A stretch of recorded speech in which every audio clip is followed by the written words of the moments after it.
Nós, com muita alegria, vamos retornar o nosso trabalho das sextas-feiras, que é o estudo da doutrina espírita, estudando o Livro dos Espíritos. Trabalho que a gente realiza semanalmente, com tanto carinho, completando, nós estamos partindo para 21 anos de trabalho nas sextas-feiras, aqui no São Gabriel, na FEAC, há exatamente 8 anos, né? Então, para nós está sendo uma grande oportunidade concedida pela espiritualidade em estarmos estudando o Livro dos Espíritos. Aí pode gerar a pergunta, né? Mas há 20 anos? Eu vou explicar. Nós fizemos durante 13 anos o estudo e há 8 anos nós retomamos o início do livro. Então, 13 anos conseguimos completar o estudo. Depois retornamos. E já está completando 8 anos. E nós estamos trabalhando no primeiro livro, primeira parte do Livro dos Espíritos, capítulo 4, intitulado no capítulo Princípio Vital. E estamos hoje, vamos trabalhar o tópico Vida e Morte. Só continuando a explicação, nós começamos o estudo do Livro dos Espíritos há 8 anos atrás, fizemos até a questão tá, 59. Pois nós fizemos até a questão 159. Aí nós paramos, porque nós começamos a gravar num período mais para frente, e como gostaríamos de deixar os registros, nós retomamos a partir da primeira questão. E quando a gente atingir o ponto onde nós interrompemos, a gente retoma para dar continuidade mais à frente. Então vamos deixar a coleção, todos os estudos gravados no site da FEAC. Ok? Então, boa noite para os nossos amigos internautas, boa noite para o pessoal do chat, Divino hoje representando o pessoal, né? Se quiser abrir a chave. Boa noite a todos, né? Mais uma noite com certeza de muita alegria e de muito aprendizado, que Deus abençoe a todos nós. Muito bem, vou só puxar aqui um pouquinho para você, vai ficar muito apertado. Bom, gente, então vamos lá. Vamos trabalhar então a questão de número 68.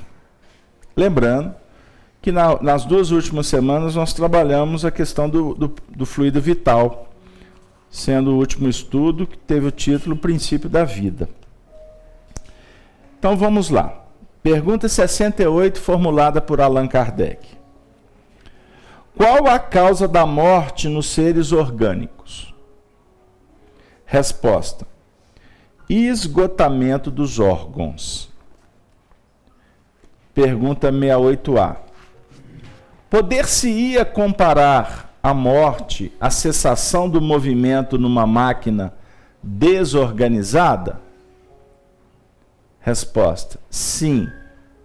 Se a máquina não está bem montada, a mola se parte. Se o corpo está enfermo, a vida se extingue. Questão 69. Por que uma lesão do coração, mais do que a de quaisquer outros órgãos, causa a morte? Resposta: o coração é uma máquina de vida, mas não é o único órgão cuja lesão ocasiona a morte. Ele não é mais que uma das engrenagens essenciais. Pergunta de número 70, e essa tem um comentário longo. Em que se transformam a matéria e o princípio vital dos seres orgânicos quando eles morrem? Resposta: a matéria inerte se decompõe e vai formar novos organismos. O princípio vital retorna à massa. retorna ao fluido cósmico universal. Lembra que nós estudamos aqui? Bom, agora um comentário que nós vamos ter, eu vou pedir a vocês um pouquinho de paciência. Eu não posso abrir mão de trazer um comentário de quem é o responsável pela organização do livro, que é Allan Kardec. Então, Kardec vai comentar assim: morto o ser orgânico, os elementos que o compõem sofrem novas combinações, de que resultam novos seres, os quais aurem na fonte universal o princípio da vida e da atividade, absorvendo-o e assimilando-o para novamente o devolverem a essa fonte quando deixarem de existir. Os órgãos estão, por assim dizer, impregnados de fluido vital. Esse fluido dá a todas as partes do organismo uma atividade que opera a cicatrização de certas lesões. Prestemos atenção nesta frase. Quer que repete? Esse fluido vital, lembra que a gente tem há 2 semanas falando sobre ele. O fluido vital dá a todas as partes do organismo uma atividade que opera a cicatrização de certas lesões e reestabelece as funções momentaneamente suspensas.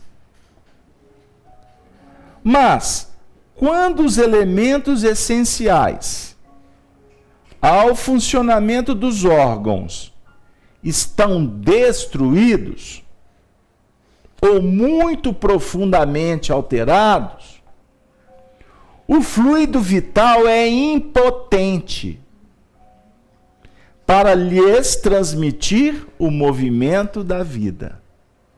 Olha que interessante. Então aqui nós podemos voltar e dizer, relembrando, que o fluido vital é que dá movimento à vida. Olha que interessante. Obviamente que o fluido vital gerenciado pela mente. Pela mente. A mente do espírito. Ok? Que tem as suas expressões na nossa estrutura orgânica, física. Tendo o cérebro, aquele órgão que vai ser gerenciado pela mente. A ciência trabalha com o cérebro. O espiritismo vai estudar conosco a mente, que é extracorpórea. Deu aí? Então não adianta, por exemplo, como está sendo definido aqui, um órgão destruído ou completamente ou profundamente alterado, não adianta, o fluido vital não vai dar movimento. Porque para que o fluido vital tenha o seu papel no processo, ele precisa dos órgãos correspondentes funcionando. Isso aí. É como se você fosse lá no motor do carro e tirar uma engrenagem. Vai complicar todo o sistema. Tá claro? Continuando. Vou repetir aqui porque eu acabei não citando o final da frase, que é fundamental. Quando os elementos essenciais ao funcionamento dos órgãos estão destruídos ou muito profundamente alterados, o fluido vital é impotente para lhes transmitir o movimento da vida, vírgula. E o ser morre. Pegaram? E o ser morre. Continuando. O os órgãos reagem necessariamente uns sobre os outros. É da harmonia do conjunto que resulta a sua ação recíproca. Quando uma causa qualquer destrói essa harmonia, os órgãos deixam de funcionar, como o movimento de um mecanismo cujas engrenagens essenciais estão desarranjadas. Aqui eu só antecipei. Entenderam? Dá-se o mesmo com um relógio que se desgasta com o tempo, ou se danifica por acidente. A força motriz é impotente para fazê-lo funcionar. Só um comentário para mim, eu não posso perder a viagem. Esse comentário de Kardec foi feito entre 1855 e 1857. Então o relógio não era eletrônico, tá bom, gente? Deu aí? Eu estou falando isso, eu falo isso com muito carinho, porque de relógio eu conheço um pouco. Eu trabalhei em relojoaria, eu aprendi a consertar relógio. Fala, Gino. Ô, amigo, passa para ele aí. Abre a chave. A questão que tá vindo à minha cabeça aqui, Carlos Alberto, é exatamente sobre o comentário de Kardec. Absolutamente científico, né? Cheio de detalhes, de informações, assim, podemos dizer científicas, né? Que não eram objeto de estudo de Kardec. Ele foi, pelo que parece, realmente inspirado para poder falar isso, né? Esse tipo de observação não veio de deduções, do raciocínio. Ele foi inspirado, aí a pergunta, ele foi inspirado para poder fazer esse tipo de observação? Que é ele, né? Isso não são os espíritos, tá. É a observação dele. Aqui, por isso é que vocês que estão conosco estudando há muitos anos, já ouviram o Carlos Alberto falar isso. E vão continuar ouvindo, porque esse comentário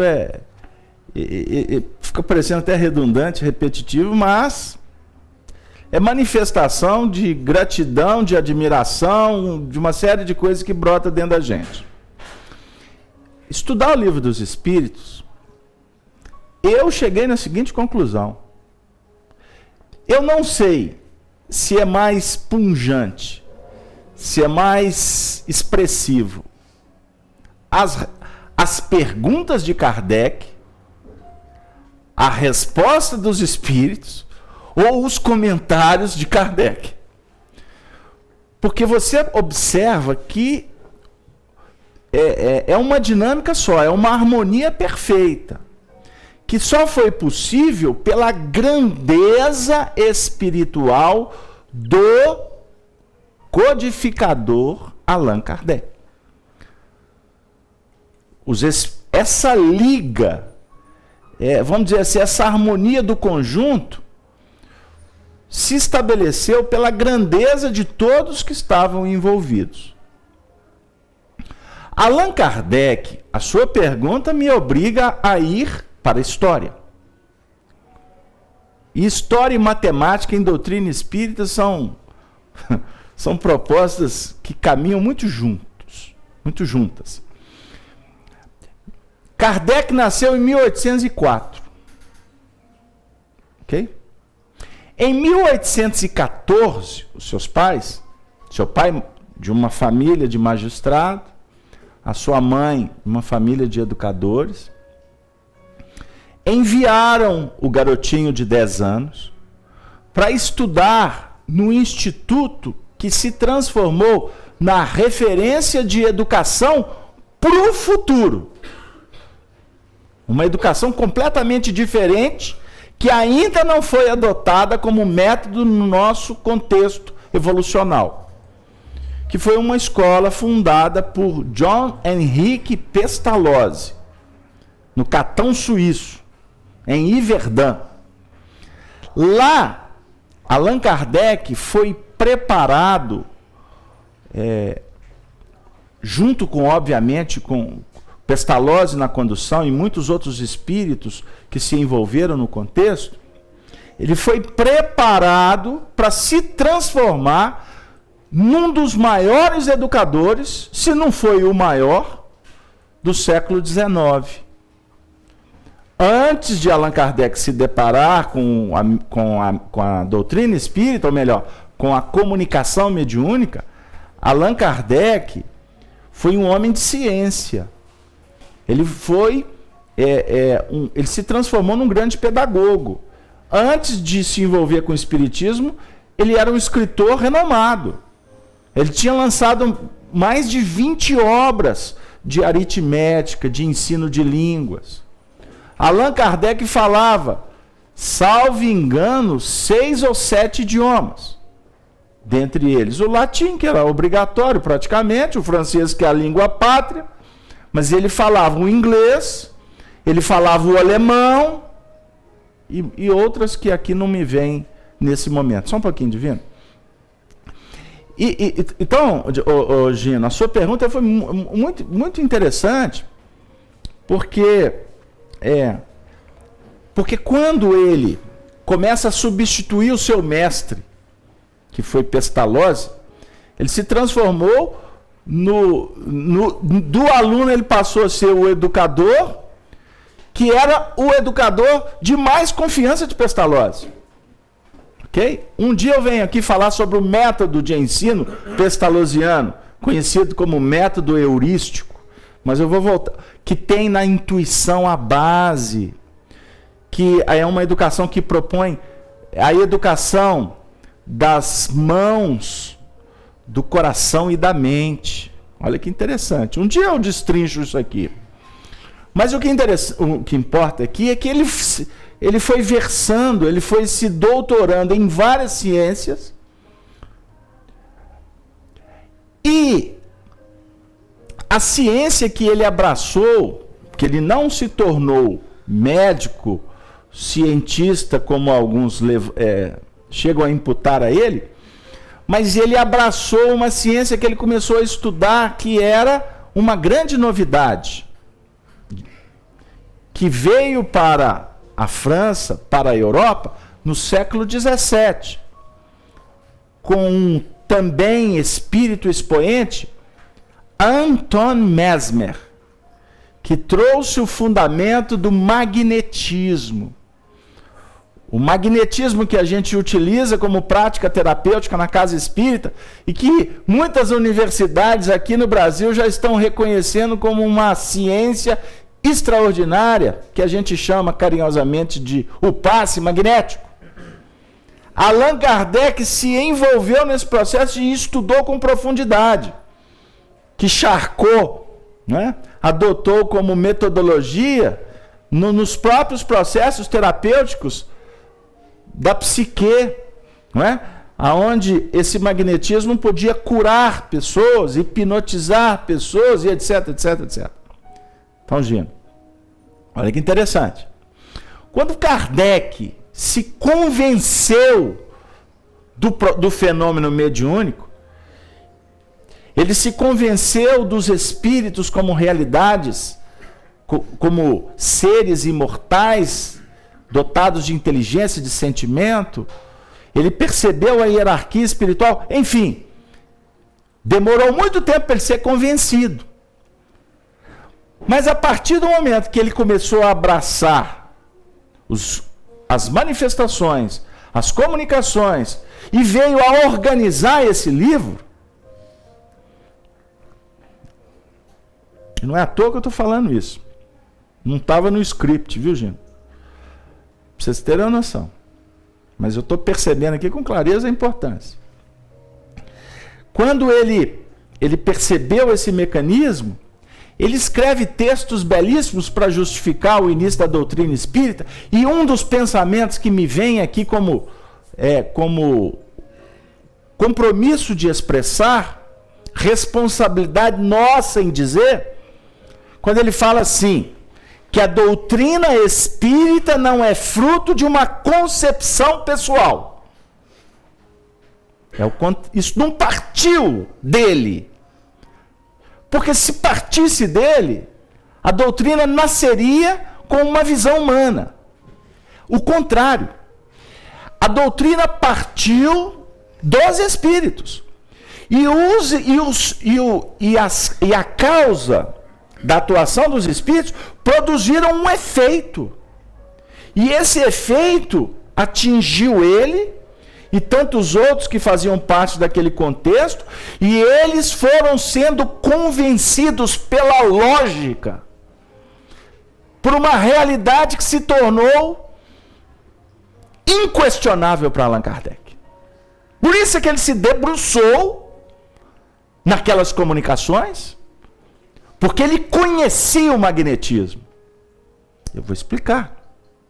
Ele sabia, por exemplo, que os fenômenos mediúnicos das mesas girantes, objetos que se moviam, antes dele perceber que tinha espírito por trás do processo, ele era um cientista, se eu posso assim dizer, ele era um estudante de uma matéria, que era o magnetismo, na qual ele sabia que todos nós somos detentores de um fluido. Um fluido animalizado, um fluido que alguns possuem com mais abundância, e que esse fluido pode ser manipulado pela mente. E esse fluido pode interferir na matéria. Os magnetistas sabiam, por exemplo, que você pode, pela sua concentração, pelo seu exercício e por esse quanto magnético animalizado, fluido, seja a terminologia que nós vamos adotar, nós podemos movimentar as coisas, nós podemos alterar, nós podemos fazer muitas coisas, muitos prodígios, com a força mental. Então ele conhecia isso. Então quando a França veio a grande febre, foi uma festa, as mesas girantes, sessões em que as pessoas se reuniam para ver pancadas, batidas, para ver objetos se movendo. Allan Kardec, na época não era Allan Kardec, era Hippolyte Léon Denisard Rivail, conhecido professor Rivail. Ele foi convidado muitas vezes para assistir essa ciranda, essa festa. Isso acontecia em teatros, plateia. Ele sabia. Tem muita falcatrua nessa história. Tem embuste. Por quê? Porque rolava dinheiro, os fins não eram nobres. Então ele falou assim, olha, vocês estão achando aí que é comunicação dos mortos, mas isso tudo são aqueles que conhecem um pouco dessa matéria e estão enganando. Então eu não vou assistir isso não. Eu não vou perder tempo com isso aqui, eu tenho que estudar, eu tenho que preparar minhas aulas, eu sou um homem sério, entre outras palavras, né? Até que pessoas sérias, estou contando um pouquinho da história do Espiritismo, para vocês entenderem como que nasceu. Porque a gente acha que tudo é uma coisa fenomênica e não avalia a lógica, a fundamentação. Pergunta assim, que religião que é a sua? Eu sou espírita. Já dançou, porque o espiritismo não é religião. Pra vocês terem uma ideia. Mas isso aí é um outro assunto.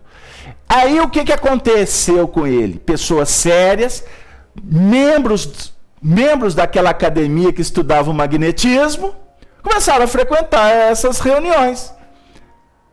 E os convites foram se avolumando, bater na porta dele, e ele não vou, não, e tal. Até que um dia, uma alma, um amigo, uma pessoa extremamente séria, porque espiritismo tem muito a ver com folha de serviço, viu, gente?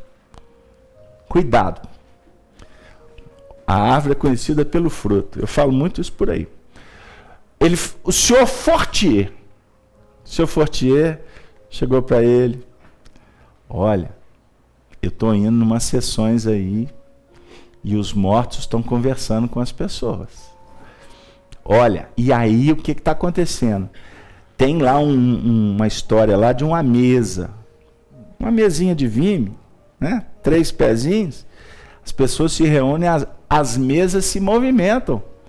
Professor Rivai, as mesas estão falando. Aí ele virou e falou assim: mas Fortier, você também está ensandecido, você está louco. Mesa para falar, ela tem que ter cérebro, ela tem que ter sistema nervoso, ela tem que ter órgãos. Mesa não fala. E o senhor Fortier foi insistindo, até que um dia o senhor Fortier falou assim: olha, a cada sessão que eu assisto, estou mais convencido que existe alguma coisa ali que só o senhor pode decifrar para nós. Pegaram aí? Ele chegou no ponto de falar: eu te conheço. Eles são amigos. Um respeitava o outro. Eu te conheço. Você conhece dessa mensagem aí, dessa ciência do magnetismo. Vamos lá, porque eu estou convencido. Mas se houver charlatões, se houver embuste, só o senhor para decifrar. Aí ele deu um checkmate. Aí o professor deve ter conversado com a esposa, que era 10 anos mais velha que ele, Amélie Gabrielle Boudet. Falou assim: olha, eu vou lá com o senhor Fortier. E ele voltou com uma pulga, não. Ele voltou com uma plantação de pulga atrás da orelha. Porque lá ele viu muitas coisas que fizeram com que ele voltasse. Eu preciso de voltar. E ele foi voltando, e ele foi voltando. E ele foi constatando que aquele grupo que fazia aquelas reuniões não tinha uma inteligência capaz, por mais embusteiro que fosse, não tinha uma inteligência brilhante o suficiente para dar a resposta que aquelas mesas estavam dando para perguntas pueris que eram elaboradas. Aí, como ele conhecia o fenômeno do magnetismo, o que ele começou a fazer? Ele começou a elaborar perguntas em casa. E começou a fazer um diálogo com estas mentes. Porque se as perguntas fossem elaboradas no ambiente, podia ser que algum dos magnetistas lá poderiam estar registrando o que ele estivesse pensando. Então lá ele ia e esvaziava a mente. E as respostas vinham para indagações que ele fazia fora daquele ambiente. Qual a conclusão que ele chegou? Que as mesas não falam. Porque as mesas não pensam. Na realidade, os mortos voltavam. Tão vivos que poderiam, inclusive, se apresentar numa condição inferior ou numa condição superior. Mas isso não importava. O que foi mais importante, o que foi mais valioso, é a identificação da realidade espiritual pelos fatos, pela comprovação. Então, gente, ele era um homem de ciência. Agora, não tenha dúvida que ele estava sustentado por espíritos de alta envergadura que ampliavam o horizonte, que dinamizavam a forma dele de pensar. Ele estava sob a tutela do Espírito de verdade, Jesus Cristo. Espíritos na condição dos grandes vultos da humanidade que faziam parte daquele conclave. Eu não posso ficar contando história. Gislene, eu passo para você. Eu não sei se eu vou saber... Abriu? Passinho? Abri. Eu não sei se eu vou saber formular se eu estou pensando assim da coisa, mas o fato é que você fechou aí falando que ele veio com uma pleiade de espíritos já ajudando ele a formular, mas ele, antes de encarnar, ele já se preparou também para que ele tivesse essa abertura, porque, assim, quando a gente fala, é só você para ir lá para ver isso e tal, nós, seres normais, não iríamos dar conta de percebermos, ainda não temos essa dimensão, dessa sutileza, entendeu? Porque da época que mostrava, então não é isso, assim, ele já veio, depois ele foi se descobrir, igual Bezerra, que pegou pela primeira vez o livro e foi lendo, e ele foi se descobrindo, não é? Porque ele já tinha aquela bagagem. Como a gente está tentando ter essa bagagem agora, e em outras encarnações a gente vai se sustentando por essa bagagem. Então, não tem dúvida. A Gislene, ela ajudou a ampliar. Porque, na realidade, eu fui didático na resposta para o Gino. Porque ele colocou, mas o Kardec não tinha. Não, tinha. É isso que eu tentei mostrar para ele, e isso suscitou outras reflexões. Agora, é óbvio que para Kardec, numa existência, ter chegado na condição que ele chegou, isso define que é um espírito extremamente evoluído, um espírito com uma maturidade espiritual, psicológica extraordinária. Então, existe algumas assertivas que definem que ele, por exemplo, foi, numa vida anterior, ele foi John Hus. John Hus foi um dos pais do protestantismo, do movimento da reforma, que Lutero fez na frente. Esse movimento começou com John Wycliffe na Inglaterra e com John Hus na região da Bavária, na Tchecoslováquia. Ele, Jerônimo de Praga, eles bateram contra o sistema da igreja, com aquela história das missas em latins, com a condição dos bispos serem os todo-poderosos, etc, etc. E ele morreu, John Hus, ele foi preso, houve um concílio, uma reunião que definiu a morte dele, num julgamento absurdo, abjeto. E John Hus foi queimado em praça pública, lá na Tchecoslováquia. Ele tinha um apelido de o Ganso. O Ganso. Então, quando ele estava para ser incinerado, tem uma frase que é extraordinária. Quando ele disse, vocês vão queimar o ganso, mas na realidade não pensem que estão queimando o ganso, porque esse ganso vai alçar um voo para o grande futuro. E ele reencarna no dia 3 de outubro de 1804 na França, esse mesmo John Hus. Na afirmativa de Emmanuel, Kardec, ou John Hus, esse espírito maravilhoso, na afirmativa de Emmanuel, é um dos mais próximos, mais lúcidos apóstolos de Jesus. Então vocês observem. Então o Emmanuel dá uma dica. Mas se a gente... Aí existe um movimento que chega até a fazer algumas afirmativas. Eu, durante muito tempo, cheguei a acreditar, apostar, que ele foi João Batista. Porque João Batista, dos nascidos de mulher, João Batista é o maior. Né? Só que eu já encontro indícios que já me fazem repensar. Por isso que eu não gosto de fazer afirmativas nesse teor. Porque são especulativas. E não acrescentam nada. O importante é a gente entender a questão moral que você trouxe. Para que ele chegasse naquela condição, define-se que é um espírito muito, muito evoluído, que tinha uma missão muito especial. Agora, essa missão, ela vai se apresentando, ela vai sendo revelada a partir do momento em que este espírito missionário vai sendo aproximado, ele vai sendo envolvido para o desenvolvimento da missão. O espírito não é avisado que ele vai fazer isso. Não. Porque existe o processo íntimo dele da descoberta. Ele tem livre-arbítrio. Tanto que, certa feita, Allan Kardec perguntou para o Espírito de Verdade, que é Jesus. Se ele falhasse, depois que já estava tudo feito, já no final, já estava próximo para a desencarnação, ele perguntou assim, e se eu tivesse falhado?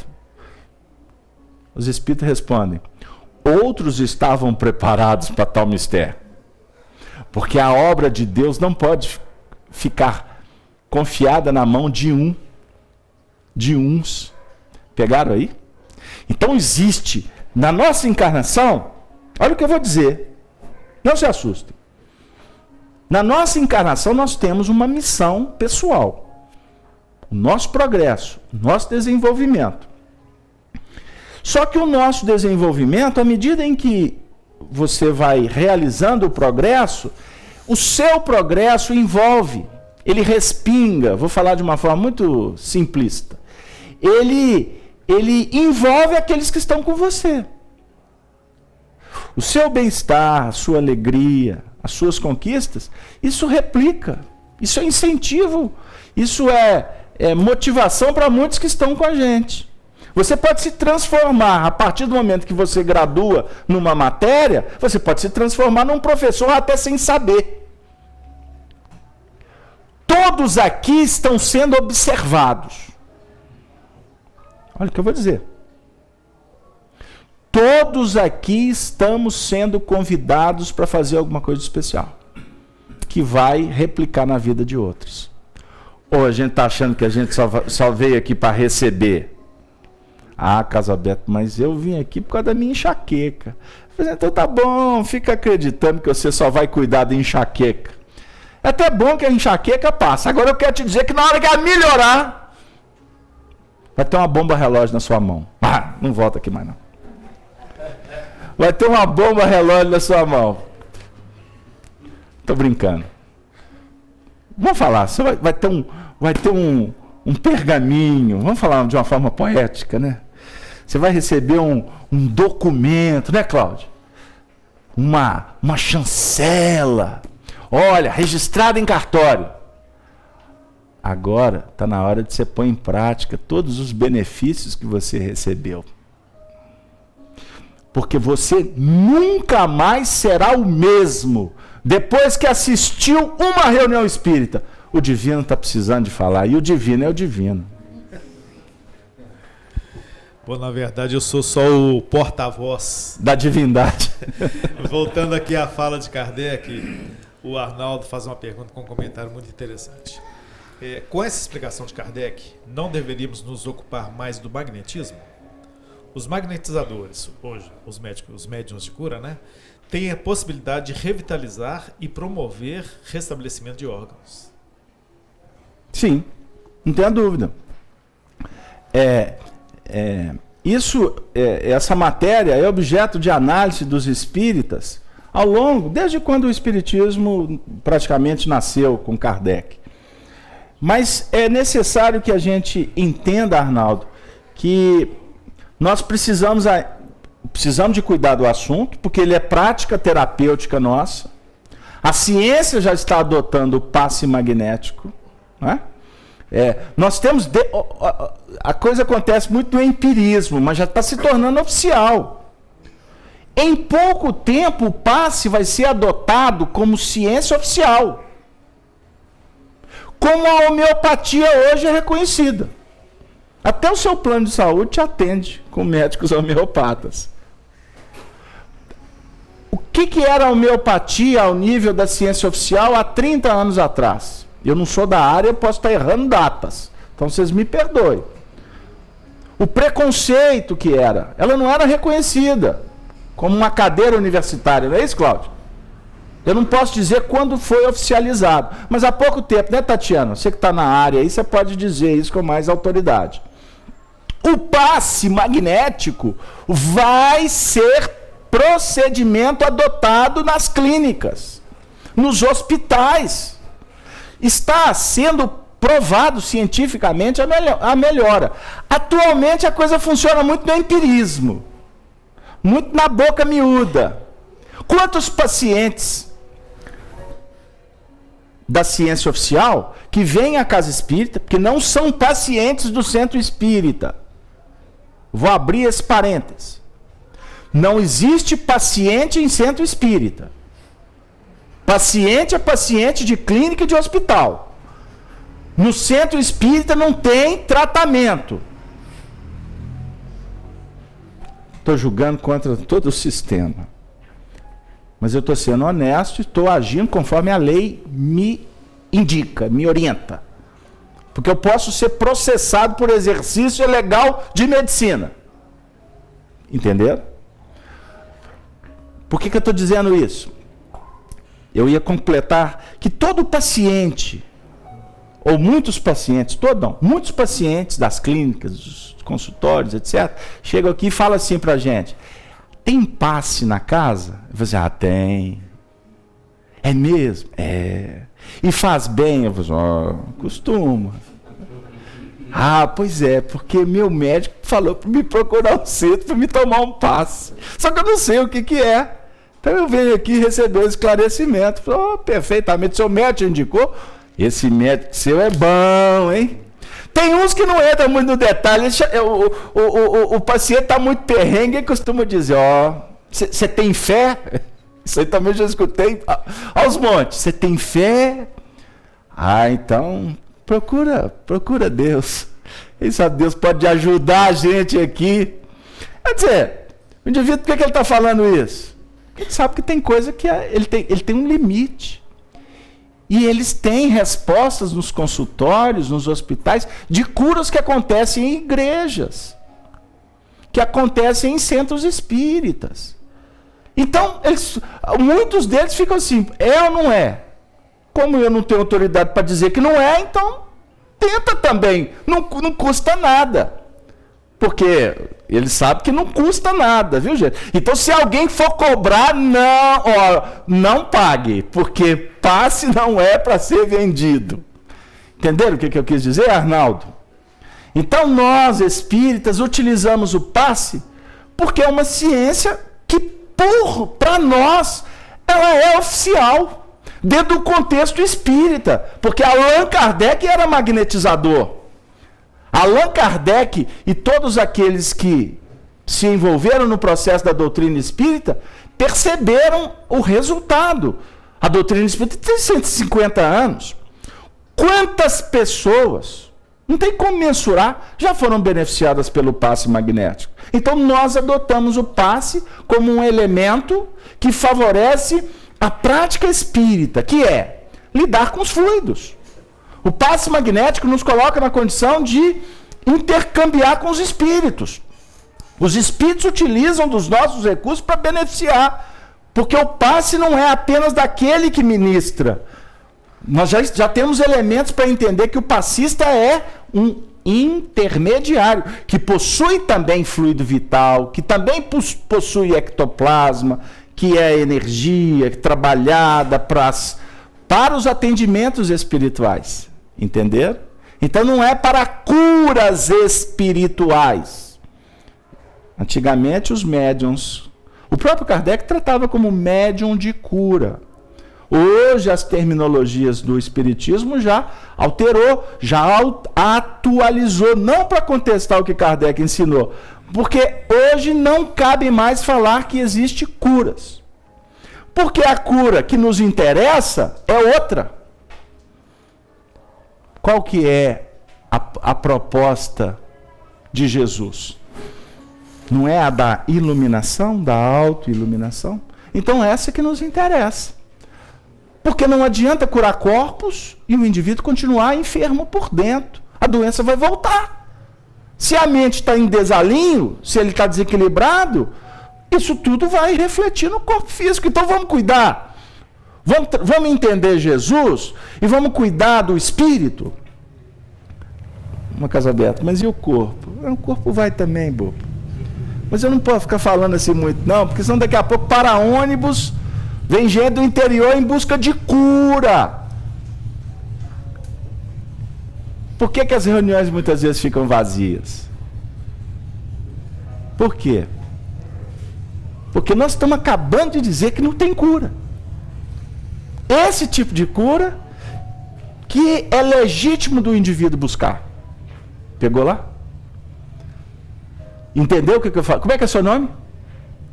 Yuri. Entendeu o que eu falei, Yuri? Ou seja, se a gente começar a divulgar aqui na internet que nós temos reunião de cura aqui, vai lotar.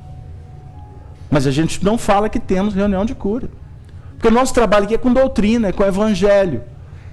É a gente entender a vida para nós modificarmos a vida. Para nós procurarmos a nossa cura como espírito e não a cura do corpo. Apenas. Agora é óbvio, né? Se você está bem, se você começa a mudar o seu comportamento, você começa a qualificar os seus sentimentos, as suas emoções, qual que é o amigo que vai receber em primeiro plano? Fala, Rodrigo. Não. É o espírito, tá bom. O seu corpinho, que está caidinho, que está precisando de uma hidratação, está precisando de uma energização, né? Mas aqui não pensa que passa e rejuvenesce, não, porque senão também vai ser uma ideia aqui né? Vou gastar dinheiro com cirurgia plástica, vou tomar passe. Então, olha aí, hein? Nós estamos falando de revitalização do espírito. Posso voltar para o texto? Algum comentário, gente? O que o Gino aprontou com a gente, hein? Olha só, hein? O que o Gino aprontou com a gente? Mas eu preciso de voltar aqui para o texto.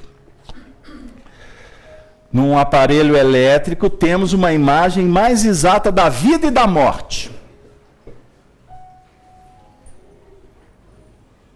Como todos os corpos da natureza, esse aparelho contém eletricidade em estado latente. Os fenômenos elétricos só se manifestam como o fluido é posto em atividade por uma causa especial. Então, se poderia dizer que o aparelho está vivo. Vindo a cessar a causa da atividade, cessa o fenômeno e o aparelho volta ao estado de inércia. Os corpos orgânicos seriam, assim, uma espécie de pilhas. Olha para você ver. Os corpos orgânicos são uma espécie de pilhas ou aparelhos elétricos, nos quais a atividade do fluido produz o fenômeno da vida. A cessação dessa atividade causa a morte. Está acabando. Ou começando, né? A quantidade de fluido vital não é absoluta em todos os seres orgânicos. Já é um outro enfoque. Cada um tem a quantidade necessária. Varia segundo as espécies e não é constante no mesmo indivíduo. Puxa vida. Então varia de espécie para espécie e também, olha para vocês verem, e não é constante em cada um de nós.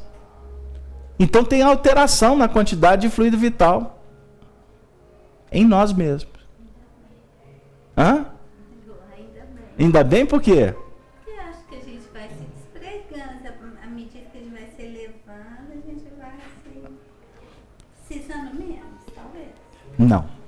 Não? Aqui é fluido vital. É diferente. O fluido vital você sempre vai precisar dele para você manter a encarnação. Então ele está dizendo que varia. Vai ter uma época que você vai estar mais robusta. Vai ter uma época que você vai estar mais fragilizado. É isso aqui. É esse o raciocínio. Por isso que varia. Na gente mesmo. Quer ver uma prática? Um menino, lá na sua casa. Seu menino deve ter uns 15 anos, não é? Piorou. 16. Por que piorou? Bateria carregada. Haja pão em braço. Pão, feijão, macarrão, haja. É diferente. É diferente para uma pessoa que não tem mais, que está numa outra dinâmica de vida, numa idade mais avançada. Com 50, 60, 70. Vai diminuindo a necessidade do tônus. Do quanto? Deu aí? Mas dentro de cada ciclo, de cada etapa, com 70 anos. Tem um momento que você tem mais, nesses 70 anos tem um momento que você tem menos. Então lembram que nós estudamos que o fluido vital ele é absorvido? Ele é absorvido como oxigênio. Lembram, gente, que nós estudamos isso semana passada? Vocês vieram? Ou vocês mandaram representante? É. Ou nem representante pôde vir? Então tá bom. Então ele é como oxigênio. Ele é absorvido, metabolizado e expelido também. Há uma... Eu lembro muito de Regina, nossa amiga Regina Pimentel. Eu até vi ela na televisão quarta-feira. Estava lá pulando lá com o time dela. Mas a Regina sempre usava muito a palavra transmutação. Transmutar a energia. Então, nós transmutamos energia o tempo todo. Tanto que o fluido vital ele é absorvido, ele é assimilado, ele é desprendido pelo nosso plexo esplênico. É energia que vem do prana. Ah, de onde? Não é que está lá. Está em toda parte, entenderam? Como o oxigênio nosso aqui está em toda parte. Só que nós vamos registrando em momentos específicos. Por exemplo, a necessidade do sono físico tem esse objetivo. Porque quando o corpo repousa, a alma se deslinda. E tomara que vá para uma região linda, né? Porque costuma não deslindar, é desfeiar. Ficou feio, não ficou? Porque tem a linda e tem a feia. Trocadilho, não, esse não foi bom, não. Esse não foi bom. Eu vou inventar um outro aqui. Ao invés de você deslindar-se, de você se desassociar, de você se desvincular parcialmente do seu corpo físico, o seu corpo, o seu espírito trabalha nessa dinâmica de absorção desse tipo de energia, que é a mantenedora da vida. Por isso é que quando nós estamos com dificuldade no repouso, dificuldade em dormir, nós precisamos de cuidar desse assunto, viu? Precisamos de procurar um especialista, porque nós precisamos de dormir. Porque se não dormirmos o tempo necessário, nosso corpo vai ter dificuldade. O nosso espírito também. Eu vi que você pôs até a mão na cabeça. Cuida. Agora, é muito interessante a gente perceber o seguinte, que tem pessoas que precisam de 3 horas de sono. Tem outros que precisam de 12. Aí vai de espírito para espírito. Quanto mais compromissado em se desvincular, menos tempo para dormir. Não é? Mas quanto mais arraigado na terra, ai meu filho, se deixar 18 horas ainda é pouco. Fica igual um urso, hibernando em determinadas épocas. É espírito que tá compromissado, viu? Está compromissado com a carne. Fiz-me claro? Entenderam aí o que eu quis dizer? Gislene, ficou claro o que você trouxe? Então, só para voltar, eu tenho que fechar. Senão, vindo a acessar quantidade de fluido não é absoluta em todos os seres orgânicos. Varia segundo as espécies e não é constante no mesmo indivíduo, nem nos demais indivíduos da mesma espécie. Há os que estão, a bem dizer, saturados de fluido vital. Há indivíduos que estão saturados. Abundância. Enquanto outros possuem apenas em quantidade suficiente. Nós tínhamos uma médium, eu trabalhei com ela há muitos anos. O fluido vital e ectoplasma nela, que acaba se confundindo de alguma sorte, ela tinha com tanta abundância, que quando ela dormia, ela expelia ectoplasma a noite inteira. O marido dela, muito amigo meu, tem anos que eu não vejo, e ela já desencarnou. Que ela receba as flores da minha saudade, do meu carinho. Mas o marido acordava algumas vezes à noite com um cheiro não muito agradável. Porque o ectoplasma ele tem um cheiro nauseante. Nauseante. E ela era médium trabalhava, né, antigamente é o médium de cura, trabalhávamos nas atividades de doação, de materialização, então ela tinha com muita abundância, mas muita mesmo. Então assim, o marido acordava muitas vezes com um cheiro, e muitas vezes ele olhava para ele, já sabia. Tinha noites que ela estava envolvida, toda envolvida por ectoplasma. O ectoplasma, quando materializado, ele se apresenta como se fosse uma espuma densa, espuma de quando você faz aqueles movimentos com sabão em pó na água, que dá aquelas espumas.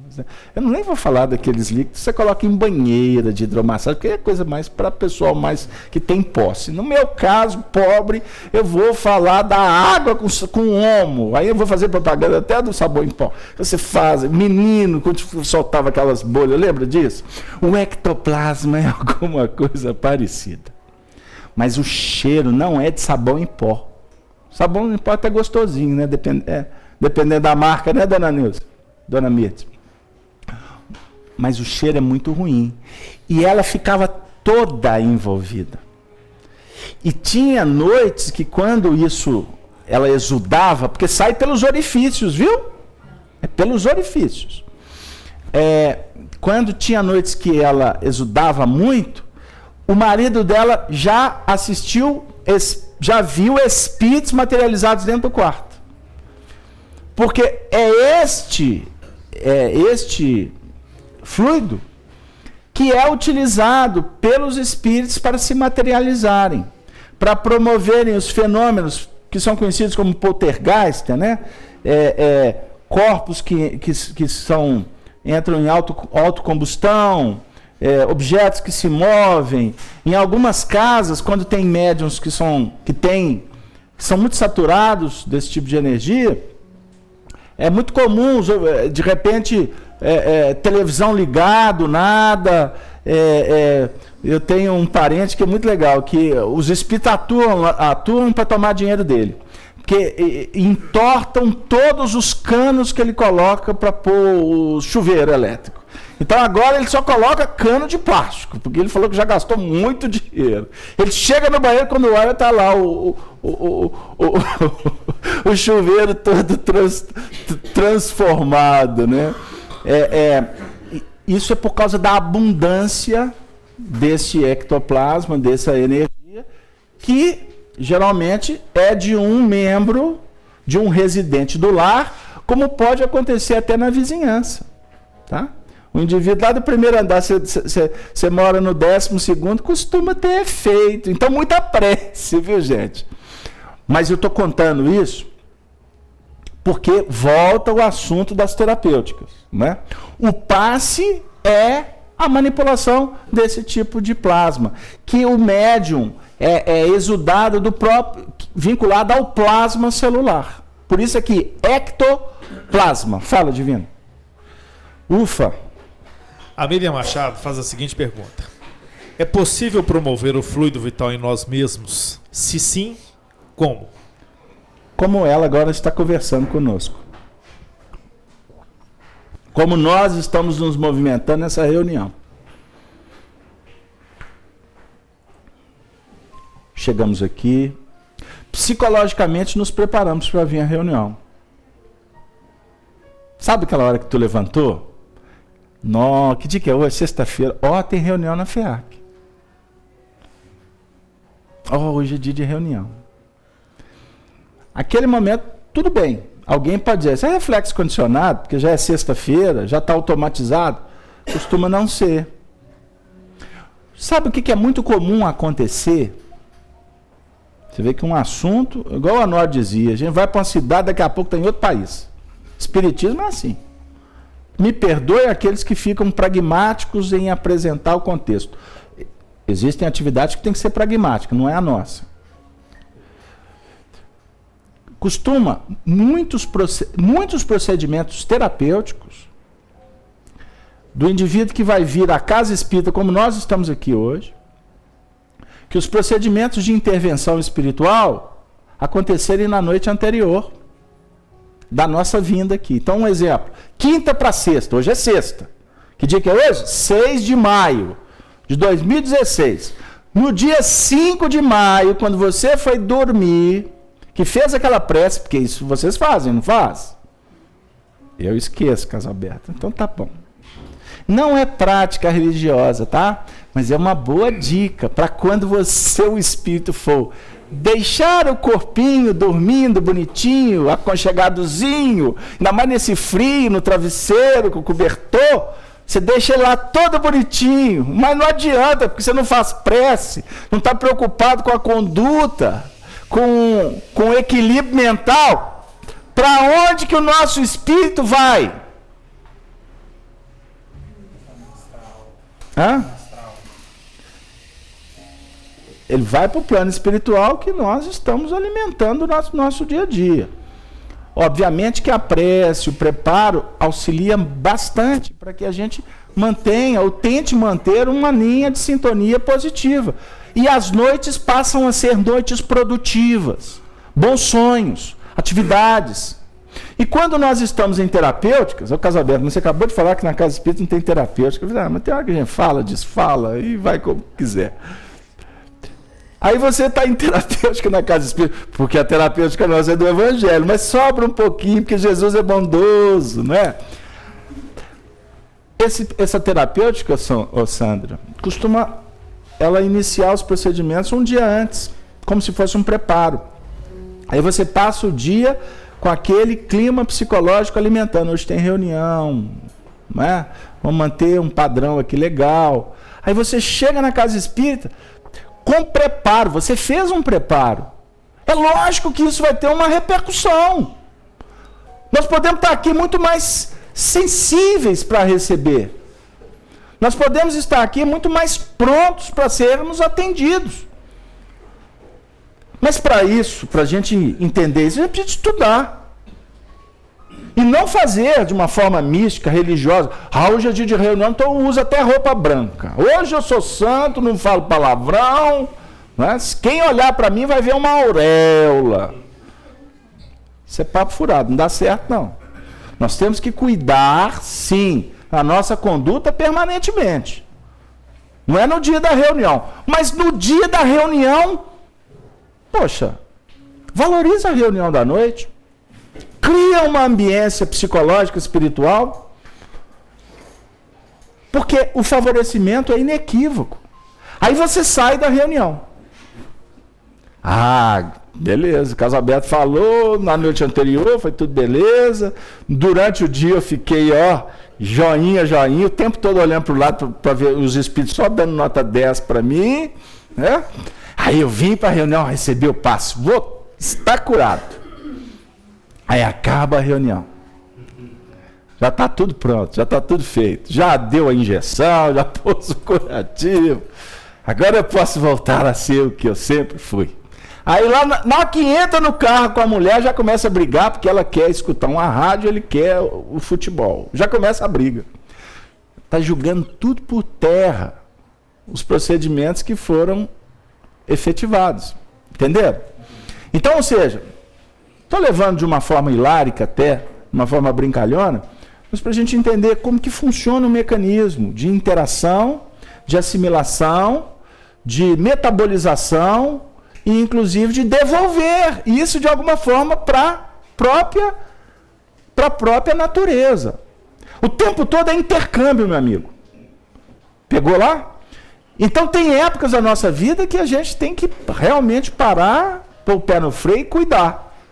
Porque a gente vai ficando tão desvitalizado que a enfermidade acaba chegando, o sistema imunológico enfraquece, e aí vem uma série de questões que vão replicando de uma maneira natural. Vamos concluir o processo? Então, entenderam a questão da saturação? Saturados de fluido vital, enquanto outros possuem apenas em quantidade suficiente. Então, existe uma quantidade que é suficiente. Não pode estar com menos quantidade, entenderam? E a gente sabe disso. De uma certa forma nós conhecemos. Agora eu vou falar. A gente conhece essa bomba relógio. que é o nosso corpo. Não conhece? Não conhecemos? Outro dia eu comentava com uma amiga que a gente faz estudo doutrinário há tantos anos e tem hora que na prática que a gente vê. Eu aprendi isso lá atrás e repito, que o que complica a vida é a ignorância. Os males do mundo têm como explicação a ignorância. A gente fala isso até em termos de doutrina espírita, né? O senhor que gosta de evangelho, no capítulo 8 de João, Jesus diz assim no versículo 32: Conhecereis a verdade, e a verdade vos libertará. Só lembra disso, sua morta? Quando a gente não conhece, a gente é que faz a lei. Aí agora eu estou citando Paulo aos Romanos. Quando eu não sei, o que eu faço é lei. E se eu fiz a lei, eu respondo pela lei. Antes que a gente faz, existe um mecanismo chamado consciência. A consciência se manifesta quando nós estamos para tomar uma decisão. Certo? Esse momento da tomada de decisão é um momento crucial para o espírito. Crucial. Porque depois que ele fez, depois que você pensou, que você falou e que você escreveu, olha o que eu disse. Quer que repete? Eu estou falando de 3 movimentos que definem responsabilidade. Primeiro, pensar. Pensar, nós já estamos nos responsabilizando. Vocês querem um exemplo no Evangelho? Quando Jesus foi questionado sobre o adultério, ele disse que nós não devemos adulterar nem pelo pensamento. O que é adulterar? É você rasgar um procedimento que a sua consciência está te dizendo que não está certo. Então, na sociedade, a gente costuma rotular as coisas. Quer um exemplo? Para um divórcio é importante. Para outros não é. Então não existe uma análise para 2 histórias. Porque cada história, ela tem a sua própria configuração. Então o Evangelho é uma proposta de transformação do indivíduo e não do coletivo. Vocês são vinculados. Muitos aqui estamos vinculados. Eu e a Dora somos vinculados como irmãos em Cristo, né, Dorinha? A Dora novamente se candidatou a ajudar um irmão complicado. Vai, Dora? Você não desiste? Não. Jesus falou que a senha ia até o fim. A vida, ela é rica porque ela promove vinculações e desvinculações. Isso é lei. Vinculou, desvinculou. Não existe vinculação para sempre. A vinculação é um mecanismo em que os espíritos se conjugam para aprender uns com os outros. Agora existe, sim, afinidade que é espiritual. Afinidade espiritual define famílias espirituais. Existe um assunto no movimento espírita que ainda nós somos infantis para analisar. E que é falado, decantado em verso, em prosa, em música, em romances. Mas eu posso apostar que 99% de quem fala do assunto desconhece. É o procedimento da evolução das almas gêmeas. Então eu vou brincar dizendo, não procura alma gêmea não, porque você está se afastando dela. Porque a alma gêmea é comunhão de amor que é eterna. Que você não precisa, inclusive, estar junto. Pegaram lá, o que eu falei? Que quem for procurar alma gêmea vai gemer, porque não vai achar. E quando achar que achou, vai algemar. E vai ser uma gemada só. Pegou lá? Casa aberta, a sua reunião tem hora que sinceramente, é um desânimo que você proporciona, porque eu estou atrás de uma alma gêmea, então você pensa duas vezes. Então, vamos pensar. Toda decisão, ela é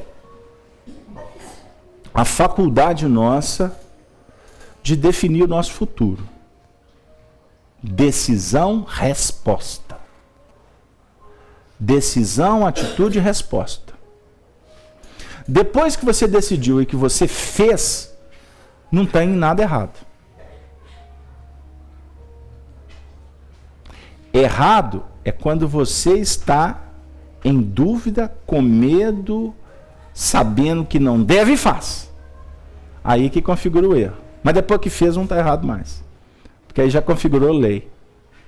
Aí a gente responde pela lei. Pegaram lá que eu falei? Então, quando nós estamos vendo um conflito, o conflito configura o erro que nós fizemos no passado? Não. O conflito está dizendo assim, eu fiz alguma coisa lá no passado que está me dizendo que eu devo tomar cuidado. Aí gera um conflito. Pegaram lá? Eu aposto que vocês pegaram mais ou menos. Porque o que eu estou falando aqui é o desafio do espírito. Não vamos aprender porque ouvimos isso aqui em 2 minutos. Passe a observar a manifestação da sua consciência nos momentos que você for fazer, que você for escolher, que você for definir. Desculpem, mas eu preciso de falar. Tem muito espírita assim, sofrendo porque falou que eu no passado joguei chicletes na cruz e eu estou agarrado com a cruz. Eu no passado devo ter violentado, matado, isso e aquilo. Quem pensa assim desconhece a evolução. Você não tem que sofrer pelo que você fez. Você tem que prestar atenção nas suas tendências e observar o que você tem que fazer. Porque o que está feito, está feito. Você tem que se libertar das dificuldades. Como é que você vai resolver? Cuidando. O indivíduo está com um pepino na mão e ele está doido para ficar livre do pepino. Agora, existem situações que o indivíduo tem que tomar decisões, porque senão corre risco até de não ter mais condição de viver. Não tem isso? Agora, lembra de uma coisa. É melhor vir de lá para cá do que daqui para lá. Aprenda a desvincular com maestria. E para desvincular, primeiro você tem que vincular. O Evangelho não autoriza que a gente rasgue. Não é isso? Dê conta da sua administração, porque senão daqui a pouco a gente perde até a sintonia, a vitalidade, o respaldo. A quantidade de fluido vital se esgota, para terminar. A quantidade de fluido vital se esgota, para terminar. Essa foi boa. Pode tornar-se insuficiente para a manutenção da vida, se não se renovar pela absorção e assimilação das substâncias que o contêm. O fluido vital se transmite de um indivíduo ao outro.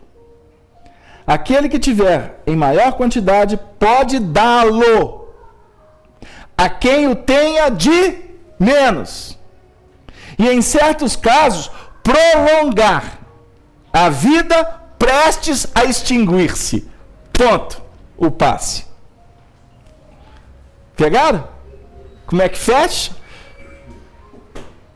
Os espíritos definiram que a gente tinha que falar de passe. Terminei o texto falando de passe. O fluido vital pode ser assimilado, metabolizado. Nós podemos automaticamente, como é que eu digo? Reabastecer. E o último tópico, nós podemos doá-lo. Nós podemos recebê-lo daqueles que estão com o quanto mais saturado. Aí eu vou dizer para vocês vamos trazer Jesus. Quando no Sermão da Montanha ele disse assim, nas bem-aventuranças: bem-aventurados os aflitos, bem-aventurados o que tem sede de justiça. Mas a bem-aventurança mais extraordinária, seu Murta, ele diz assim: bem-aventurados misericordiosos, porque alcançarão misericórdia. Misericórdia. Prefixo miser, de miséria. O sufixo córdia, da cardia, do coração. Miséria do coração. Misericórdia. Tenha misericórdia. Cuide dos sentimentos. Atenda aqueles que necessitam. Porque quem é misericordioso alcança misericórdia. É muito melhor você poder ajudar do que ser ajudado. Não é verdade? Não é, Tatiana?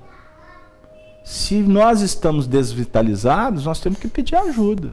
Senhor, tenha misericórdia de mim. Então vamos buscar recursos. E um dos grandes problemas nossos é não reconhecer que quando precisamos. Não existe doença que vai ser tratada se o doente não aceitar a limitação. Isso é ponto. E aí eu vou colocar um ingrediente para vocês pensarem.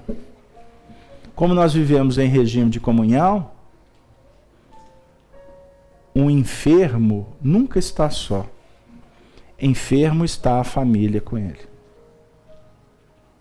Em todos os níveis. Ok? Não tem jeito. Desencarna não é Quando desencarna alguém não é um problema para todo mundo? Quando fica enfermo é um problema para todo mundo. Por mais que a gente costuma dizer isso aqui, isso não é problema meu. É problema de todos. Você pode até não ter autoridade para interceder, interferir, ajuizar, entrar em cena de uma forma direta. Mas se está na família, é de todos. Mas se eu não posso, o que fazer? Você já parou para pensar no poder da prece? Eu tenho uma pessoa na minha família que ela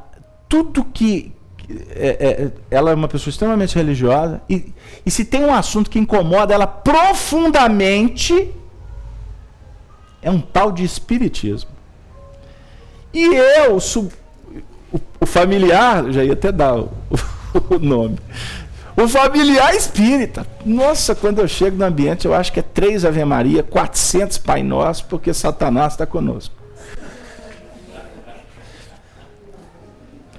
Eu tenho que redobrar para dar chá, para dar carinho. Oh, como é que... Mas a gente respeita a condição dela, né? Lógico, com certeza, é o direito dela. Ela deve ter traumas do passado, enfim. Eu oro por ela toda noite. E muitas vezes eu vou em espírito da paz. Porque ela é muito necessitada.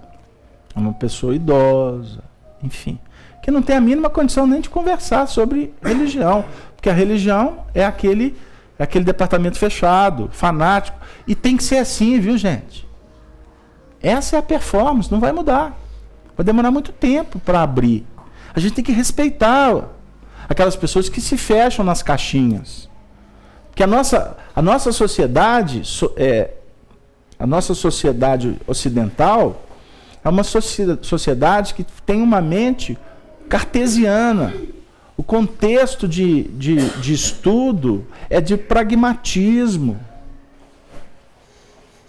A nossa vida é toda pragmática. Então nós temos que respeitar isso. Estar estudando Espiritismo para nós está sendo uma oportunidade maravilhosa para a gente começar a abrir mão daquele sistema fechado, daquele sistema rígido. Eu convivo com pessoas no movimento espírita que estão aqui, como Kardec, com a faca e o queijo na mão para se libertarem. Mas o comportamento dentro do centro espírita deixa a gente com o cabelo em pé. Tamanha intolerância, rigidez, falta de fraternidade. Mas a gente não pode interferir na condição espiritual do outro. Então, falar aqui para vocês aqui agora, eu estou falando para mim. Hoje eu estava me preparando para falar da desencarnação, que vai ser tema da próxima semana. Viu, Dora? Semana que vem nós vamos falar sobre desencarnação, porque faleceu o corpo, eu tenho que falar da desencarnação. Eu não vou esperar chegar na questão 152, vai demorar muito, eu tenho que falar da desencarnação, afinal de contas, nós podemos estar a caminho ou da. E preparando para o trabalho, eu tenho que, meu tempo é muito apertado, como de todo mundo. Estava lá no consultório médico, lá, enquanto o menino entrou lá, eu falei assim, opa, é agora que eu vou preparar o estudo de hoje. Eu tenho 10 minutos, leitura dinâmica.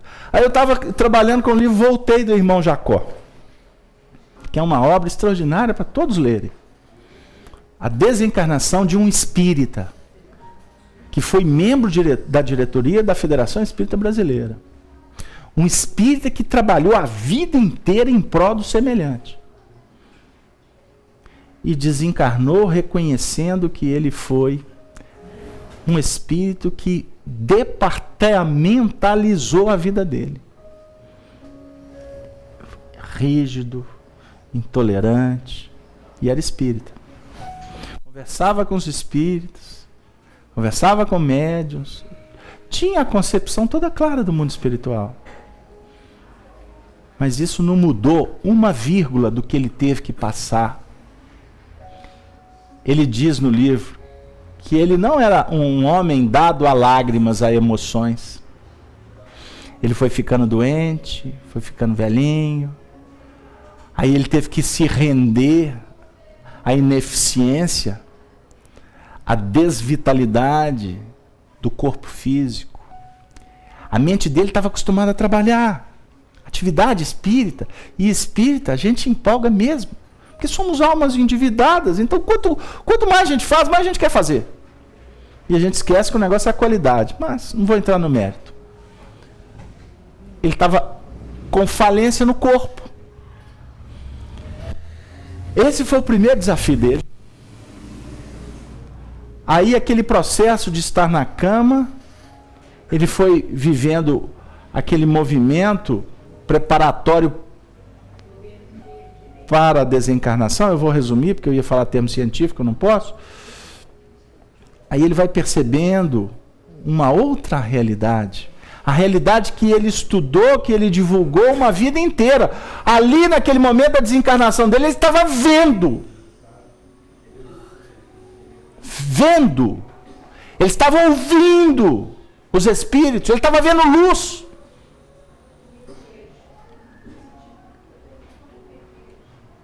E ele teve que se render às lágrimas, à dor. Nós não nos furtaremos da dor. A dor tem um endereço. Nós vamos chegar no momento que essa vitalidade toda, essa condição que nós julgamos de onipotência, nós vamos nos render para uma outra realidade. Não quero desanimar os meninos que estão aqui, que temos muitos. Mas um dia eu fui menino.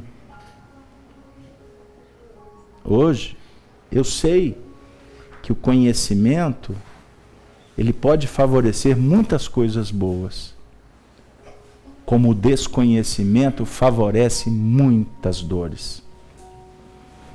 Aproveitem o tempo. Aproveitem as oportunidades. Lembrem-se que nós estamos aqui para sermos felizes. A proposta da doutrina espírita não é ninguém ser triste, ser enclausurado, nada disso. Mas nós estamos aqui para vivermos como espíritos na Terra. Nós não estamos aqui para vivermos como homens esquecidos que somos espíritos. Porque viver como os homens, sem a noção, sem a preocupação da nossa realidade espiritual, a consequência será danosa. Quando a gente perceber que somos espíritos e não nos conduzimos como espíritos. Aproveitem o tempo. Aproveitem as oportunidades. Vivam como se não houvesse o amanhã. No sentido qualificado, viu? Porque a ignorância muitas vezes fala para a gente viver como se não houvesse o amanhã, dando para a carne, para a sensação, toda a autorização para que ela faça um voo que na realidade representa uma grande queda livre na direção abismal, na condição que vai nos trazer muitas dificuldades no amanhã. Caminhamos para um mundo muito melhor, mas nós precisamos de nos fazermos dignos para habitar esse mundo. E não é com o título de espírita que nós vamos garantir, não. Agora eu posso dizer, a partir do que os espíritos nos afiançam. Se vivermos conforme a doutrina espírita indica, aí sim, seremos felizes. E quando chegar o momento da nossa partida para o mundo espiritual, vai ser como pegar uma passagem e viajar para uma cidade que está ali do lado. Rapidinho. E reencontrar com tantos corações que amamos, que já se foram. E quando chegar lá, já nos colocarmos na condição de trabalhadores, para continuar atendendo aqueles que ficaram. Porque a morte não separa aqueles que se amam.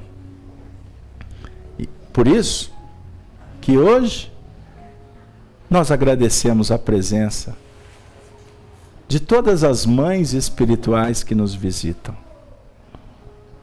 Porque elas estão sempre conosco. O Dia das Mães comemorado na Terra é de um valor expressivo, magnânimo. Porque as mães representam um amor singelo, espiritual. Um amor que não cobra, não exige. Um amor que nos projeta a sempre ver luz nos filhos. E por isso os filhos, tocados por esse amor tão imaculado, somos convidados a amar também. Relembrando que somos filhos de Deus. Que todas essas mães espirituais que se fazem presentes, mães que foram mães da carne, avós, tias, irmãs, filhas, todas que estão aqui conosco, que elas possam receber as flores da nossa eterna gratidão. Por tantos exemplos, por tantos ensinos, por tantas coisas boas que elas nos ofereceram. A nós, que estamos aqui, envolvidos por elas, que possamos, inspirados por elas, no próximo domingo, no Dia das Mães aqui da Terra, possamos levar tudo que nós estamos recebendo de bom, tudo que nós recebemos de bom delas, porque precisamos honrá-las. Mas mais do que honrá-las, nós devemos e podemos amá-las, como se não houvesse amanhã. Porque amanhã, quem sabe, a mamãe pode ir primeiro que a gente. E a gente pode estar aqui dizendo assim: que pena, eu não curti a mamãe. Eu preferi conversar com ela pelo Facebook, pelo WhatsApp. Eu preferi mandar cartas, e-mails, telefonar, do que me esforçar em atravessar a rua para visitá-la. Para alguns, atravessar a cidade, atravessar o país, não importa. Aproveite a sua mãe. A sua mãe da carne, a sua mãe pode ser a sua sogra. A sua mãe pode ser a sua nora. A sua mãe pode ser a sua filha. Busque nas mulheres, nas companheiras, nas amigas, nas adversárias. Busque nelas a presença espiritual da nossa Mãe Santíssima, Maria, que recebeu a missão e cumpriu até o fim com profunda dose de amor. Eis aqui a serva, cumpra-se em mim conforme a tua palavra. E esta atitude de Maria Santíssima possibilitou a vinda daquele que é o amor não amado, Jesus Cristo, o amigo de todos nós. Para que nós estejamos com Jesus, lembrem-se, a assertiva dos espíritos que tutelam a nossa casa nesse final de expediente. Para que nós sejamos amigos de Jesus, porque Ele o é. Por isso Ele está conosco o tempo todo, porque amigo de verdade não abandona. Mas o que importa agora para nós é que nós sejamos amigos dele. Nós estejamos com ele como ele está conosco. E para sermos verdadeiramente amigos de Jesus, não é possível se não concebermos nos nossos pensamentos, nos nossos sentimentos e nas nossas atitudes, se não concebermos Maria Santíssima na nossa vida, como aquela veleira, a tutora, que o tempo todo vai nos embalar no colo dizendo: vá, meu filho, viva o evangelho do meu filho Jesus, porque eu estarei com você. Maria Santíssima é a grande realidade que já se faz presente no nosso coração. Um beijo para a criancinha que está ali fora. Um beijo para todos. Feliz Dia das Mães. Mamães, papais, filhos, titios, amigos, os internautas, toda a técnica, todos os nossos companheiros que compuseram a equipe da evangelização, do passe. Aqui tem passe, viu?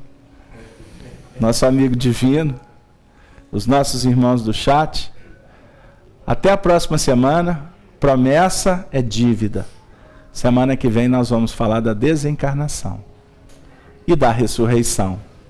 Porquanto, a vontade daquele que me enviou é esta: que todo aquele que vê o Filho e crê nele tenha a vida eterna, e eu o ressuscitarei no último dia. Jesus, João, capítulo 6, versículo 40. Valeu, uma boa noite para todos.